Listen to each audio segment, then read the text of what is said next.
Bonjour, donc dans cette nouvelle vidéo nous allons voir quelques exemples avancés de création de séries.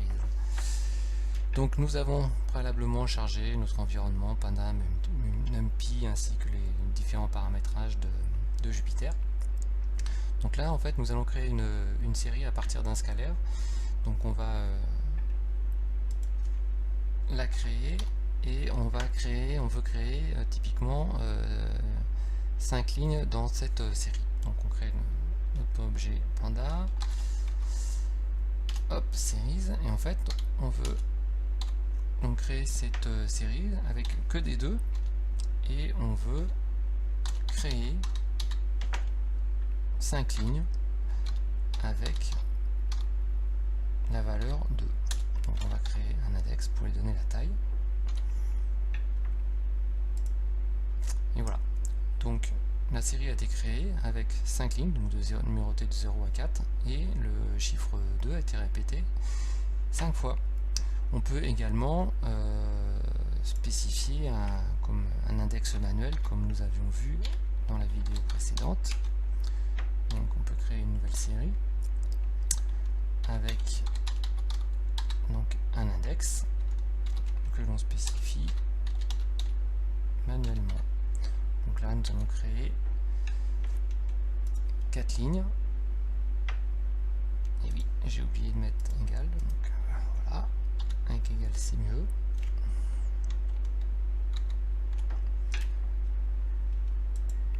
Voilà, donc nous avons créé 4 lignes avec la valeur 5 qui est répétée sur chacune des lignes.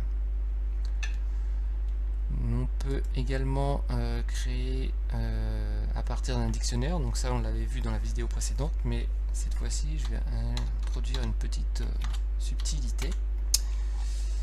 Donc là on crée de nouveau avec le dictionnaire, donc A, donc avec la valeur 0, après on va créer avec B, avec une valeur de 1, et après C, avec une valeur de 2 par exemple. Ensuite on va créer notre série. Donc on importe donc notre dictionnaire data et on va lui spécifier un dictionnaire. Et ce qui va changer par rapport à la dernière fois, déjà on n'est absolument pas obligé de mettre donc les lettres dans l'ordre alphabétique.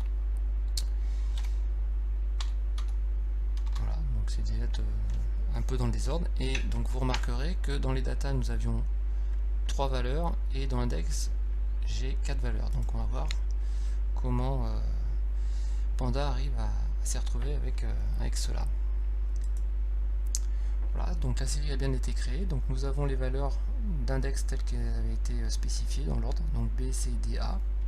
Panda ne s'occupe pas de les trier dans l'ordre alphabétique, et donc il a réussi à retrouver ces petits. Donc A c'est bien égal à la valeur 0, B à la valeur 1, C à la valeur 2, et il n'a pas pu trouver la valeur D vu qu'il n'y en avait pas, donc par défaut il a indiqué qu'elle était inexistante, donc il a mis la valeur nan.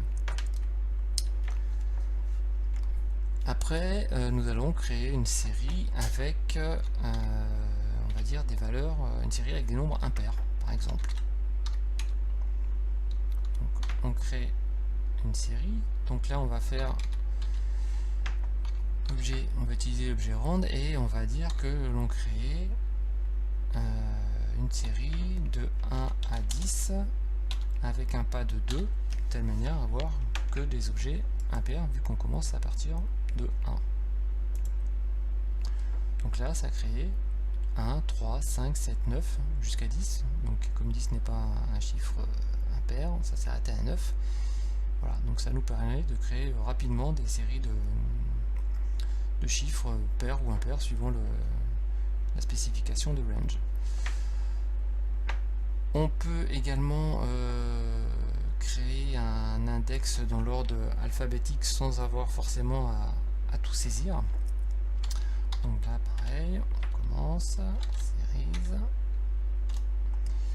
Donc on va créer une série de 1 à 15 avec un pas de 3. et on va créer donc un index de manière un peu plus compliquée que tout à l'heure, dans laquelle on va dire on prend x pour x dans A, B, C, D, E. Voilà, donc là en fait ça va nous créer une série avec des chiffres de 1 à 15 avec un pas de 3, et donc l'index va se créer automatiquement en prenant x qui est dans A, B, C, D, E. On exécute, donc vous voyez l'index a été créé A, B, C, D, E, et notre série comporte bien de 1 jusqu'à 15 en prenant un pas de 3, donc 1 à 4, à 7, à 10 et à 13. Ce qui peut être sympa aussi des fois quand on veut initialiser une série, c'est de mettre des valeurs aléatoires dans l'autre série.